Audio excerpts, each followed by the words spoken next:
Hello everyone, welcome back to my channel. So today is PTR 3। अगर जो लोग नए हैं उनको मैं बता दूं कि PTR I have started, that is something बुरी तरह रटो। मतलब कि this topic is something very very important, high potential to come in the exam. So at least this topic you should have like perfect knowledge. आपका जो concept है बहुत अच्छे से क्लियर होना चाहिए। सो ओबीजी का मैंने पिछली क्लास में मैंने कुछ टॉपिक पढ़ाया था और आज वाले टॉपिक में हम ओबीजी का अगेन एकदम फटाफट वाला रिवीजन करने वाले हैं, ठीक है ना। सो टू द पॉइंट वाली चीज़ें। So first start with the GDM.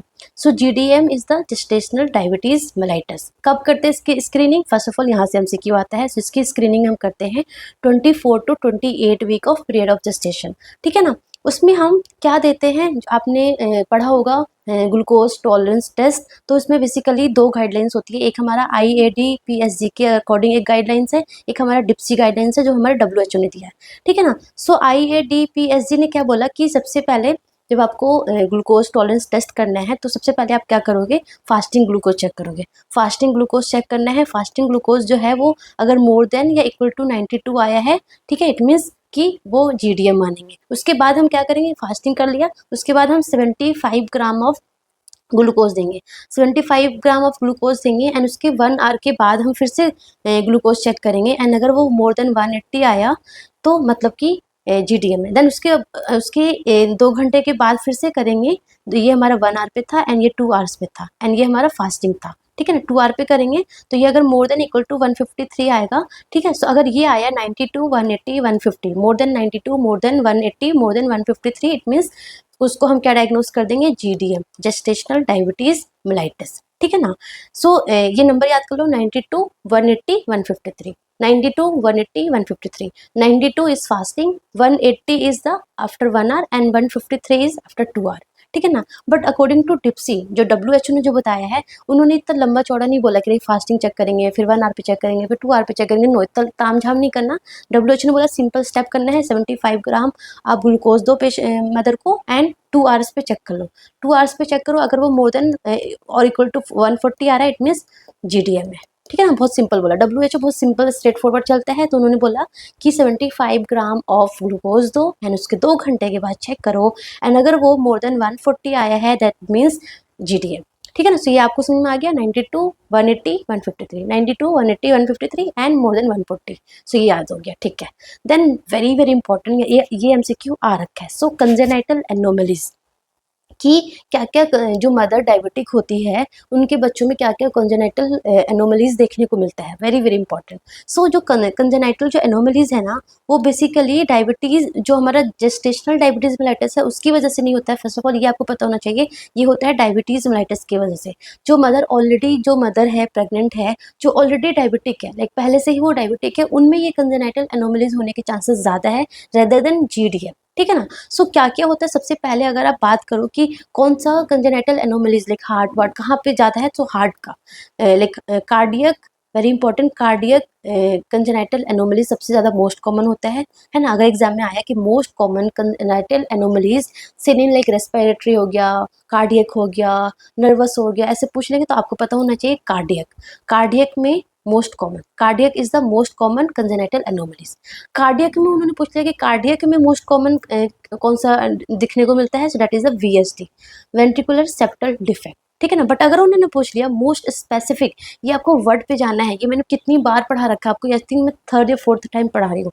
So most common congenital anomalies of heart अगर पूछ लिया, सो that is the most common पूछा तो VSD, ventricular septal defect. But अगर उन्होंने मोस्ट स्पेसिफिक पूछ लिया, मोस्ट स्पेसिफिक कार्डियोवास्कुलर एनोमलीज, तो आपको डालना है ट्रांसपोजिशन ऑफ ग्रेट आर्टरी। क्या डालना है, ट्रांसपोजिशन ऑफ ग्रेट आर्टरी। ये प्लीज आप अपने जो आपका लास्ट टाइम रिवीजन वाला जो छोटा सा नोटबुक बनाया ना, उसमें प्लीज ये लिख लो, most common is VSD, most specific is TGA, ठीक है ना। ये हमारा हार्ट का हो गया।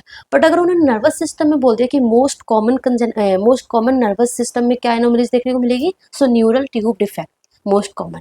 एंड अगर उन्होंने मोस्ट स्पेसिफिक बोल दिया, so most specific neural nervous system में बोल दिया, तो आपको याद रखना है कॉर्डल रिग्रेशन सिंड्रोम और सैक्रल एजेनेसिस, है ना। सो ये आपको कुछ पॉइंट याद करना है। मोस्ट कॉमन ओवरऑल पूछ लिया तो कार्डियक, कार्डियक में most common VSD, most specific TGA, nervous में most common neural tube defect and most specific caudal regression syndrome, ठीक है।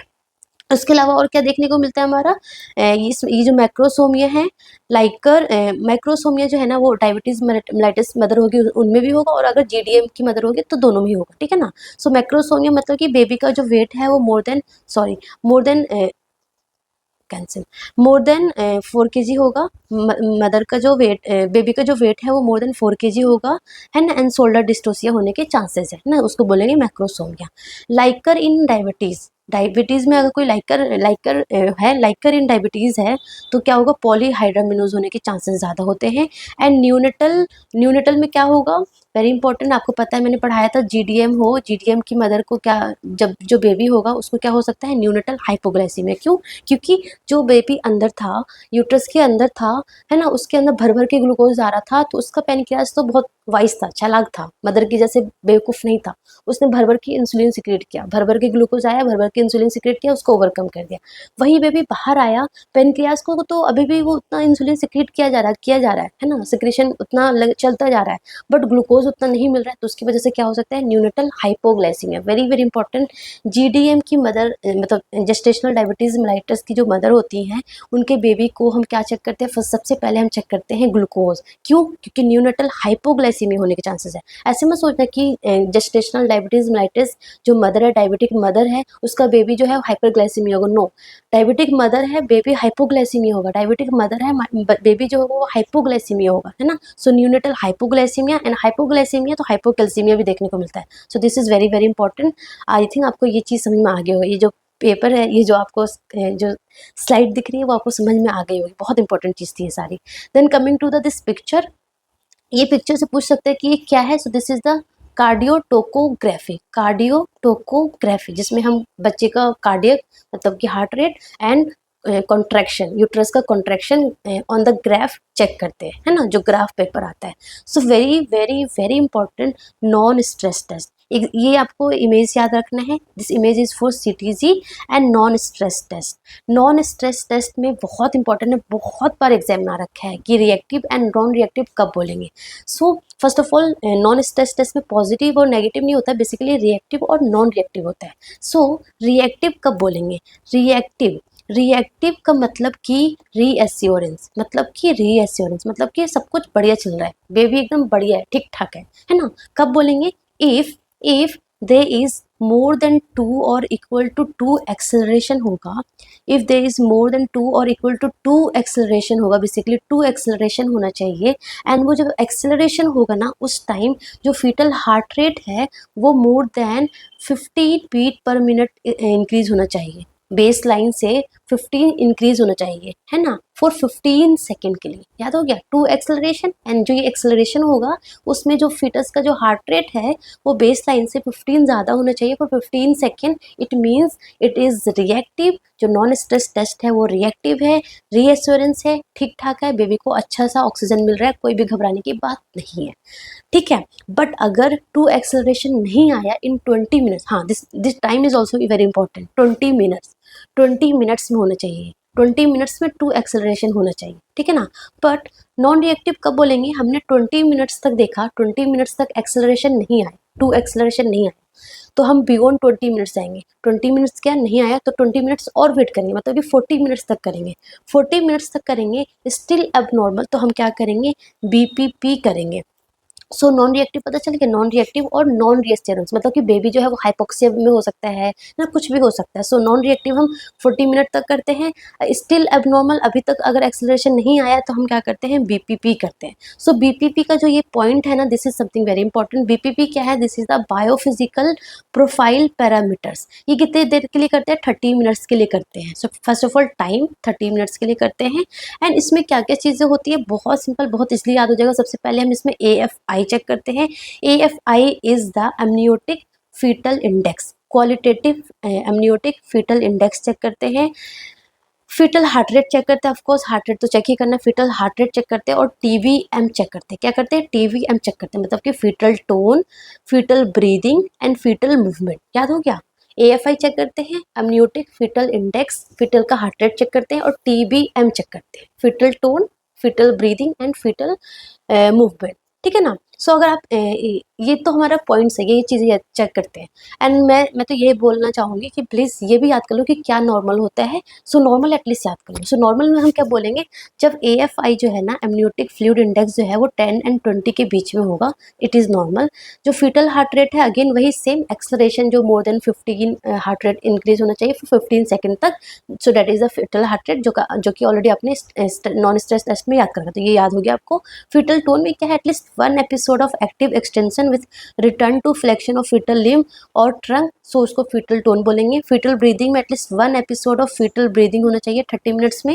एंड ग्रॉस बॉडी मूवमेंट में क्या होगा, at least 3 discrete body limbs movement होना चाहिए 30 मिनट्स में, तो उसको बोलेंगे हम फिट बॉडी, मतलब फीटल बॉडी मूवमेंट, ठीक है ना। सो AFI, फीटल हार्ट रेट और TBM, tone, breathing and movement, ठीक है ना। उसके अलावा एक होता है हमारा मॉडिफाइड BPP। मॉडिफाइड BPP में इतनी सारी चीज़ें चेक नहीं करते हैं, just fetal heart rate check करते हैं and amniotic fluid index check करते हैं। सो ये आपको मॉडिफाइड का भी पता होना चाहिए, इसमें बस 2 ही चीज़ें चेक करते हैं, ठीक है ना। सो ये आपको पता हो गया, ठीक है।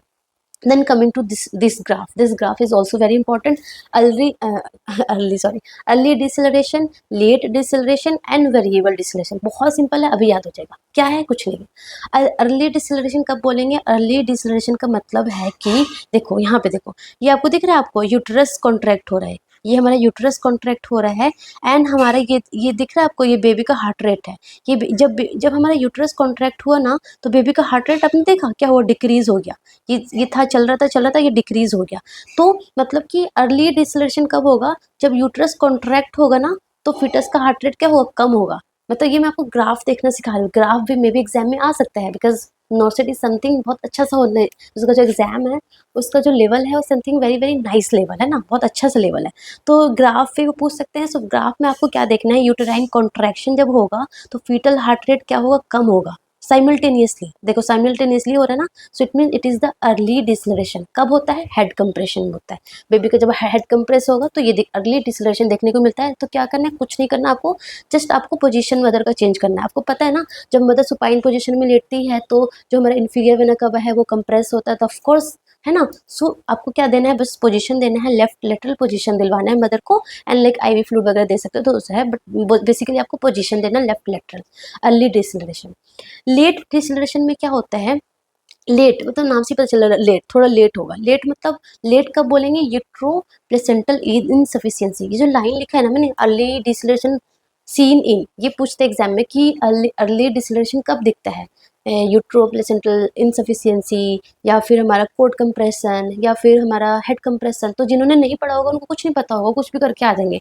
बट अगर आपके माइंड में थोड़ा सा भी ऐसे आइडिया होगा ना, तो आप टिक करके आओगे, सही करके आओगे। तो प्लीज़ ये ध्यान से सुन लो, है ना। सो लेट डिसलरेशन कब देखने को मिलता है, लेट केस में, थोड़ा और लेट हो गया, मतलब कि यूट्रो प्लेसेंटल इनसफिशियंसी में देखने को मिलता है। सो इसमें क्या होगा, देखो ये रहा लेट हमारा, इसमें क्या होगा कि यहाँ पे यूट्रस देखो कॉन्ट्रैक्ट नहीं हो रहा है। यूट्रस तो यहाँ पे कॉन्ट्रैक्ट हो रहा था ना, यहाँ पे यूट्रस कॉन्ट्रैक्ट नहीं हो रहा है, स्टिल जो फीटस का जो हार्ट रेट है वो कम हो रहा है, दिख रहा है आपको।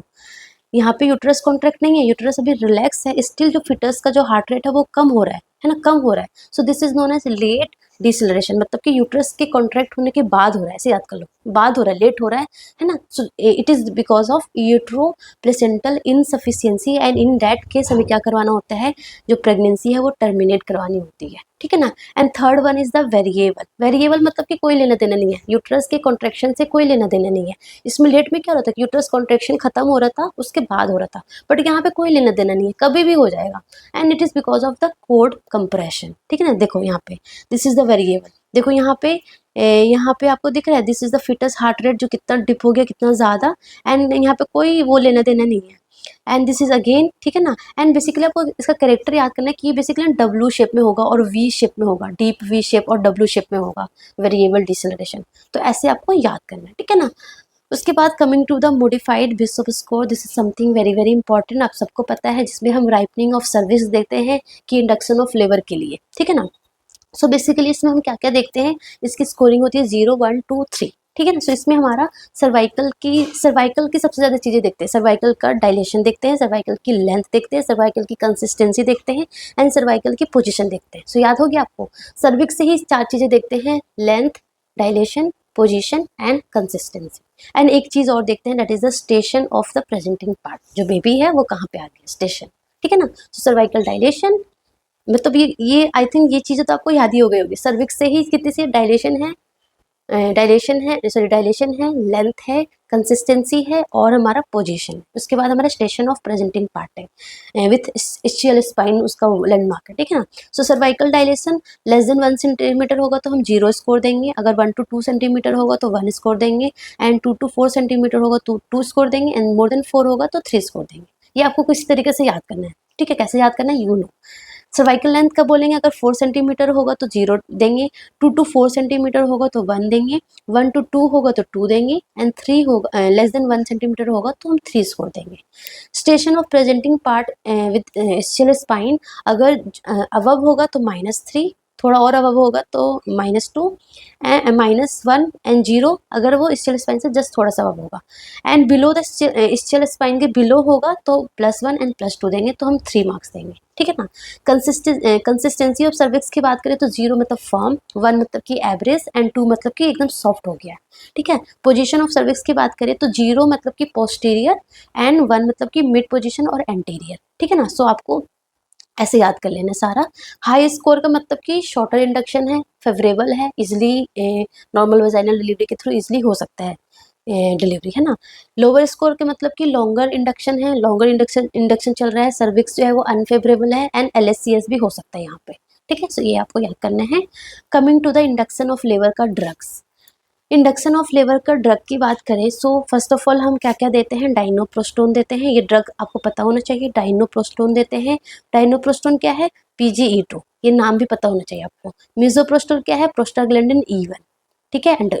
एंड मिफीप्रोस्टोन देते हैं, ठीक है। और ऑक्सीटोसिन देते हैं, सबको पता है। एंड फॉलीज भी इंसर्ट करते हैं फॉर इंडक्शन ऑफ लेबर में। क्या करते हैं, बेसिकली 16-18 का फॉलीज जो है वो इंसर्ट करते हैं। फॉलिस का इमेज आपके माइंड में आना चाहिए कैसा होता है, एंड उसके बलून को इन्फ्लेट करते हैं। तो वो क्या करता है, वो यूट्रस के अंदर जाके मैकेनिकल प्रेशर देता है। मैकेनिकल प्रेशर की वजह से लाइक प्रोस्टाग्लैंडिन, ऑक्सीटोसिन वगैरह रिलीज होने लगता है, तो लाइक फिर इंडक्शन ऑफ लेबर हो जाता है, ठीक है ना। सो फॉलिस इंसर्शन भी होता है एंड स्ट्रिपिंग ऑफ मेम्ब्रेन्स करते हैं। So this all is doing for induction of labour. So short में है, आपको याद हो गया होगा। Coming to the stages of labour की बात करें, सो स्टेजेस ऑफ लेबर में हमारा स्टेज 1 होता है। स्टेज 1 कब बोलते हैं, स्टेज 1 इज की सर्वाइकल डायलेशन फेज, मतलब कि till 10 centimetre of cervical dilation को हम स्टेज 1 बोलते हैं। स्टेज 1 को अगेन एक 3 फेज, मतलब डिफरेंट बुक में डिफरेंट चीज़ें हैं। कोई बोलता है कि स्टेज 1 को है वो लेटेंट, एक्टिव और क्या बोलते हैं, ट्रांजिशन फेज में डिवाइड करता है, कोई लेटेंट और एक्टिव में जस्ट डिवाइड करता है, ठीक है ना। सो बेसिकली आपको याद करना है, स्टेज 1 में हमारा till 10 centimetre of cervical dilation होता है। अरेस्ट कब बोलते हैं कि स्टेज 1 में अरेस्ट हो गया इफ 4 आवर्स तक कोई डायलेशन नहीं हुआ है, इवन आफ्टर एडिक्वेट कॉन्ट्रैक्शन अच्छा खासा हो रहा है, still no dilation for 4 hours के लिए, तो उसको हम बोलेंगे कि फर्स्ट स्टेज में अरेस्ट हो गया, ठीक है ना। जो हमारा पार्टोग्राफ है ना, मॉडिफाइड WHO पार्टोग्राफ, वो कब से हम उसमें मार्किंग स्टार्ट करते हैं, जब हमारा सर्वाइकल डायलेशन 4 सेंटीमीटर हो जाता है उसके बाद, ठीक है ना। स्टेज 2 कब होता है, एक्सपल्सन ऑफ फीटस, मतलब from after dilation of cervix till expulsion of fetus is the stage 2। Stage 2 हम बेसिकली इसमें 2 चीज़ें फॉलो करते हैं, एक रेटगन मैनूवर, एक हमारा वार्म कंप्रेस पेरिनियम। सो ये आपको याद रखने हैं। Stage 3 is the expulsion of placenta, like after delivery of baby till delivery of placenta is stage 3। इसमें आपको पता होगा आप क्या फॉलो करते हो, active management of third stage of labour, and इसके component is something very very very important, तो अच्छे से याद कर लो। So active management of third stage of labour, basically active management of third stage of labour क्यों करते हैं, टू डिक्रीज द PPH, क्योंकि पोस्टपार्टम हेमरेज के रिस्क को कम करने के लिए हम क्या करते हैं, active management of third stage of labour. उसमें हम क्या करते हैं, फर्स्ट हम ऑक्सीटोसिन देते हैं 10 इंटरनेशनल यूनिट। कैसे देते हैं, वेरी वेरी इंपॉर्टेंट, या तो हम IM देंगे, या तो हम IM देंगे, या तो हम IM देंगे और हम IV इन्फ्यूज़न देंगे। प्लीज़ आप ये वर्ड पे थोड़ा सा फोकस देना, IV IM देंगे या फिर हम IV इन्फ्यूज़न देंगे। डायरेक्टली पुश नहीं करेंगे, आईवी से हम पुश नहीं करेंगे, या फिर हम आईएम देंगे या फिर आईवी इन्फ्यूजन देंगे। Oxytocin 10 international unit. उसके बाद सेकेंड कंपोनेंट है control cord traction, and third is the fundal massage, and fourth is the delay cord clamping. So आप ऐसे याद कर लो, OCM। O is oxytocin, C is the control cord traction, and M is the massage, fundal massage, and delay cord clamping। ठीक है ना। So one more important thing कि delay cord clamping कब avoid करते हैं। सो डिले कोड क्लैंपिंग अगर birth एस्फाइक्सिया हो रहा है, बच्चे को ऑक्सीजन ही नहीं मिला है, तो in that case delay cord clamping नहीं करेंगे, अर्ली कट करके फटाफट बेबी को मैनेज करेंगे। या फिर न्यूनेटल रिससिटेशन, अगर बेबी को न्यूनेटल रिससिटेशन करना हो तो, and also RH iso immunization. ये 3 कंडीशन है जहाँ पे हम डिले कोड क्लैंपिंग नहीं करते हैं, बाकी हर जगह करना होता है। एंड स्टेज 4 भी होता है जो 1 hour after delivery, that is the golden period होता है हमारा, है ना, golden period 1 hour after delivery, that is the stage 4। ठीक है। उसके बाद अगर हम टाइप्स ऑफ पेल्विस की बात करें, सो टाइप ऑफ पेल्विस में हमारा फर्स्ट हमारा है round, this one, this is the gynaecoid pelvis, and this is the most common pelvis. अगर आपसे पूछे एग्जाम में कि मोस्ट कॉमन पेल्विस कौन सा है, so gynaecoid pelvis is the most common pelvis, and this is the best pelvis for normal vaginal delivery. Best pelvis for the normal vaginal delivery is gynaecoid pelvis. And उसका जो inlet होता है वो कैसा होता है, राउंड या फिर ओवल होता है। वेरी इंपॉर्टेंट, सिंपल इमेज आपको ध्यान में रखना है, इमेज से भी डायरेक्टली आता है। राउंड और ओवल जो है वो क्या होगा, उसका इनलेट होगा। Second one is a platypelloid. Platypelloid is very least common, most common is gynaecoid and least common is the platypelloid. Platypelloid में जो ये हमारा इनलेट है वो कैसा होता है, किडनी शेप में होता है या फिर फ्लैट होता है। फ्लैट मतलब फ्लैट, ऐसे याद करो, फ्लैट मतलब फ्लैट। ठीक है, सब फ्लैट होता है। इसमें बेसिकली क्या होता है, एंटीरियो पोस्टीरियर जो डायमीटर होता है वो शॉर्ट होता है ना। उसके बाद थर्ड हमारा है एंड्रॉइड। एंड्रॉइड मतलब कि हार्ट शेप, जो इनलेट होगा वो कैसा होगा, हार्ट शेप होगा। एंड एंड्रॉइड जो पेल्विस है ना, जो डीप ट्रांसवर्स अरेस्ट जो है बेसिकली हमारा एंड्रॉइड में होता है। मतलब कि इन अगर एंड्रॉइड पेल्विस होगा तो क्या करवाना होता है, LSCS करवाना होता है, लोअर सेगमेंट सिजेरियन सेक्शन करवाना होता है। And fourth one is the anthropoid. Anthropoid में जो इनलेट है ना वो ओवल शेप में होता है। सो एंथ्रोपॉइड में हमारा AP आ रहा है, सो इसमें AP डायमीटर क्या होगा, ज़्यादा होगा ट्रांसवर्स से। AP जो डायमीटर है वो ज़्यादा होगा देन ट्रांसवर्स से, तो ऐसे याद करना, AP एंथ्रोपॉइड, AP डायमीटर ज़्यादा होगा देन ट्रांसवर्स से। तो ये आपको समझ में आ गया, गायनिकॉइड, प्लेटिप्लॉइड, एंड्रॉइड एंड हमारा एंथ्रोपॉइड। सो आई होप इतना आपने ध्यान दे दिया होगा। सो दैट्स ऑल अबाउट, मिलते हैं नेक्स्ट सेशन में। मतलब शॉर्ट ले रही हूँ ताकि आपका थोड़ा थोड़ा रिविजन हो जाए। लाइक जब आप पढ़ के थक जाते हो, है ना, सो लाइक नाइट में हो गया या फिर कुछ ऐसा टाइम जब आप थोड़े से बोर हो रहे हो तो मेरी वीडियो देख के ये वाला रिविजन कर लो। ये क्या बोलते हैं, OBG आपका रिविजन हो जाएगा फटाफट वाला। Okay, so that's all about, thank you so much, all the